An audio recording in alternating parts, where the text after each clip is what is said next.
Et on va corriger donc ce petit exercice sur le calcul de coordonnées de vecteurs et de points. Donc ici, il fallait tout d'abord déterminer les coordonnées du vecteur AB dans la base IJ. Donc les coordonnées du vecteur AB, alors on va rappeler la formule. XB moins XA, YB moins YA. Donc vous voyez, je peux le noter aussi avec les parenthèses comme ceci ou avec juste la barre. Les deux notations se font. Donc là, je vais utiliser les notations avec les parenthèses, c'est-à-dire la notation sous forme de matrice. Donc XB, c'est le X du B, c'est donc l'abscisse de B, c'est 4. Et ici, c'est le Y du B, donc l'ordonnée de B, donc 3, moins moins. Et XA, YK, c'est-à-dire 2 et moins 3. Alors bien sûr, vous vous rappelez, quand il y a deux moins consécutifs, on a reçu une éducation, on met des parenthèses. Vous voyez, je ne mets pas de signe égal, je ne mets pas XB moins XA égale 4 moins 2, c'est parce que c'est moche, ça ne se fait pas. Donc, coordonnées du vecteur AB sont finalement 2 et 6. Voilà, on va faire la même chose avec le vecteur AC. XC moins XA, YC moins YA. Et donc le vecteur AC a pour coordonnées, alors je recopie les coordonnées du point C, moins moins, les coordonnées du point A, 2 et moins 3.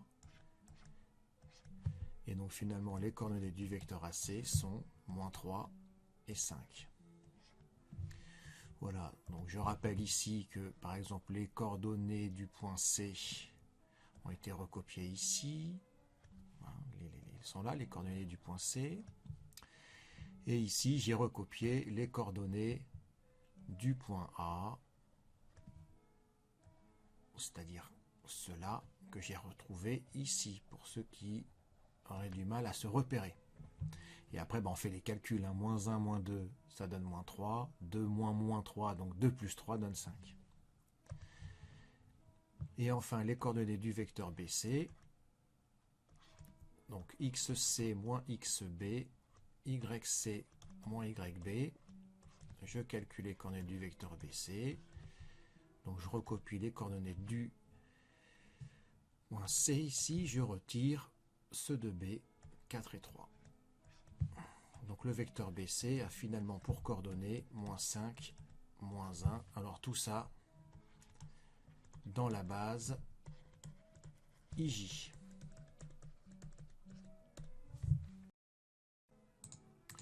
Bien, passons à la question 1. Après la question 0, il faut déterminer les coordonnées du point D telles que AD plus 2BD égale BC. Donc on a vu précédemment, dans le cours précédent, que pour déterminer les coordonnées d'un point dont on ne connaît pas les coordonnées, il fallait tout d'abord écrire en pause, il fallait nommer les coordonnées de ce point. Alors on va l'appeler XD, YD. J'avais dit aussi qu'il fallait une relation vectorielle qui reliait donc des vecteurs contenant le point D. Donc c'est le cas ici. Alors on va calculer les coordonnées du vecteur AD. Bon, je vais reprendre la notation avec la barre, j'aime bien.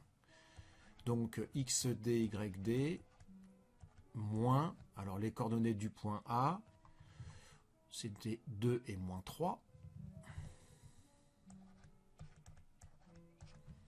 Donc finalement, AD, il a pour coordonnées XD moins 2, YD plus 3. Après, on va calculer les coordonnées du vecteur BD. C'est XD, bon, alors je vais accélérer un petit peu. XD moins XB, alors je vais tout de suite le reprendre. Hein, les coordonnées du point B sont 4 et 3. Donc 4 et 3. Donc ainsi, 2BD. Et ben je multiplie tout par 2, c'est-à-dire 2 fois XD, 2 fois moins 4, ça fait moins 8. 2 fois YD, 2 fois moins 3, moins 6. Donc, le vecteur AD plus 2BD a pour coordonnées, alors je vais ajouter, donc les coordonnées du vecteur AD que je vais ajouter aux coordonnées du vecteur 2BD. Donc en abscisse, on a, alors si j'y vais tout doucement, XD moins 2, et je rajoute 2XD moins 8, et en ordonnée, on avait YD plus 3, auquel je rajoute 2YD moins 6. Donc AD plus 2BD a pour coordonnées 3XD moins 10, et ici 3YD moins 3. Donc c'est assez classique d'avoir le même coefficient devant XD et YD. Donc si jamais un jour vous n'avez pas le même coefficient, bah, posez-vous des questions, puisque en fait la plupart du temps on raisonne de façon symétrique. Dans les calculs, les coefficients devant x et y sont souvent symétriques. Donc, voilà. Maintenant, BC, le vecteur de droite. On a calculé ici les coordonnées du vecteur de gauche. On va calculer maintenant les coordonnées du vecteur de droite. Ici. Donc BC a pour coordonnées, alors je crois qu'on l'a trouvé tout à l'heure, donc je vais le recopier. Voilà, donc tout ça c'est donné dans la base J, ici aussi, dans la base, on le dit à la fin pour ne pas avoir le réécrire à chaque fois. Donc on a ces deux vecteurs qui sont égaux, donc leurs coordonnées sont aussi égales. Donc on va identifier les coordonnées du vecteur de gauche, que je recopie ici, avec les coordonnées du vecteur de droite, que je recopie ici. Et il n'y a plus qu'à résoudre le système. Alors c'est assez facile, on met les inconnus d'un côté, les nombres de l'autre, puisque c'est un système du premier degré, un système qui contient que des équations du premier degré. Donc ici je vais ajouter 10 pour le flinguer. Donc si je rajoute 10 à gauche, je rajoute 10 à droite. Donc 10 moins 5, ça fera 5. Je rajoute 3 à gauche, je rajoute 3 à droite. 3 moins 1, ça me donnera 2. Et je vais tout diviser par 3. Je rappelle que quand on divise par un nombre, il faut toujours faire attention que ce nombre ne soit pas égal à 0. Bon, ici c'est 3, alors il n'y a pas beaucoup de chance. Mais si jamais c'était un nombre avec des paramètres, des lettres, il faudrait faire attention à cela. Voilà. Et on va donc conclure. Conclusion. Le point D a pour coordonnées 5 tiers, 2 tiers dans le repère OIJ. Voilà pour cette question numéro 1. Passons à la question 2 où il faut déterminer les coordonnées du point E vérifiant cette relation vectorielle. Eh bien c'est exactement la même méthode, donc on va refaire la même chose. On va d'abord calculer les coordonnées du vecteur BE, puis du vecteur AB, puis du vecteur 3AB, puis on va additionner tout le monde. On va calculer les coordonnées du vecteur CE, puis 3CE, et on va les identifier. Alors BE, alors on pose auparavant, on pose E qui a pour coordonnées donc XE, Y dans l'air. Oui. Est-ce qu'on l'avait écrit tout à l'heure? Voilà, on n'avait pas écrit dans le... C'est mal. Alors c'est un E. Alors BE, ses coordonnées sont XE moins 4. Donc là, il faut vous référer aux coordonnées de A et B. Et C, il faut les recopier quelque part pour les avoir toujours sous les yeux. Donc YE moins 3. Le vecteur AB, on l'avait calculé tout à l'heure. Les coordonnées du vecteur AB, c'était 2 et 6. Donc 3AB va avoir pour coordonnées 3 fois 2, 6, 3 fois 6, 18. Ainsi, BE plus 3AB a pour coordonnées, il n'y a plus qu'à additionner, XE plus 2 et YE plus 15. Dans la base IJ. Donc j'ai additionné x moins 4 avec 6. J'ai additionné YE moins 3 avec 18. De même, CE a pour coordonnées XE moins, alors l'abscisse de C c'était moins 1, YE moins, l'ordonnée de C c'était 2. Donc on peut calculer directement 3CE maintenant. Donc ça va être égal à 3XE. Donc moins 1 va donner plus 1 multiplié par 3. Plus 3. Je multiplie. Donc 3YX Ainsi, on obtient, puisqu'on a l'égalité, donc ce vecteur-ci, dont on a calculé les coordonnées ici, est égal à ce vecteur-là, dont on vient de calculer les coordonnées. Donc je peux identifier les coordonnées, puisque ce sont des vecteurs qui sont égaux, donc les coordonnées sont égales. Donc le premier vecteur, je réécris ses coordonnées ici, dans un système, et je les identifie aux coordonnées du second vecteur.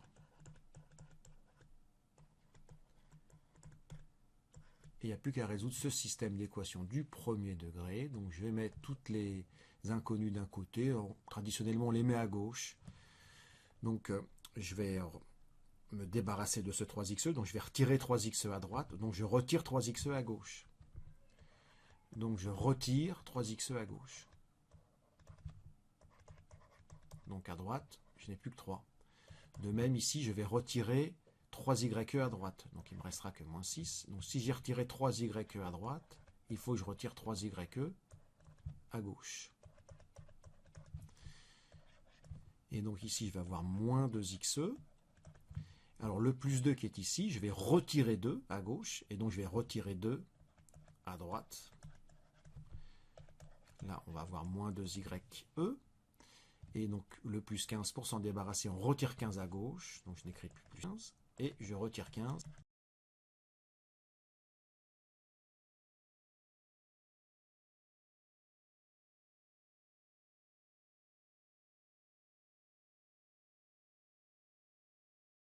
À droite, ce qui me donne donc moins 15. On en déduit que moins 2xe est égal à 1 et que moins 2y est égal à moins 21. Ainsi, x vaut 1 sur moins 2, qu'on va plutôt écrire moins 1,5, et y qui est égal à moins 21 sur moins 2, donc on va plutôt écrire 21,5. Conclusion, le point E a pour coordonnées moins 1,5 et 21,5 dans le repère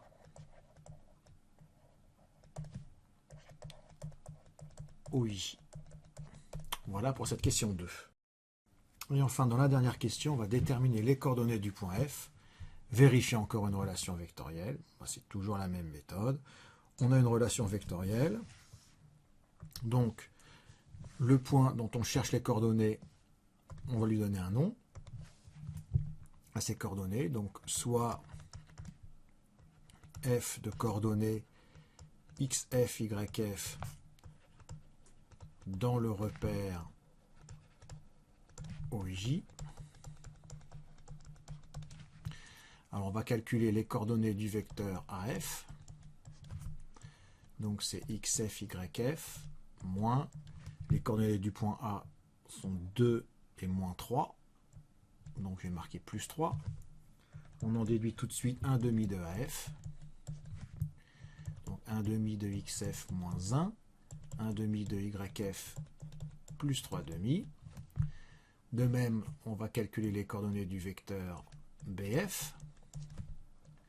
Donc xf, yf, moins, B a pour coordonnées 4, 3. Donc je vous conseille de multiplier BF par moins 3,5 tout de suite. C'est plus facile de faire une addition que de faire une soustraction. Donc on multiplie par moins 3,5, alors moins 3,5 de xf. Moins 3,5 fois moins 4, ben moins par moins ça fait plus. 3,5 fois 4, cela nous fait 12 demi, soit 6. Donc ici pareil, moins 3,5 de yf. Moins 3 fois moins 3,5, ça nous donnait plus 9 demi. Et donc on peut en déduire de ces deux coordonnées que 1 demi de AF moins 3,5 de BF a pour coordonnées, donc il n'y a plus qu'à additionner. Donc 1 demi de XF moins 1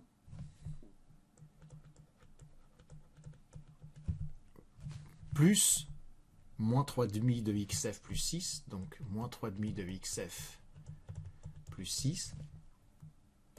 Et pareil en ordonnée, 1,5 de yf plus 3,5, hein, l'ordonnée du premier vecteur que j'ajoute à l'ordonnée du second vecteur.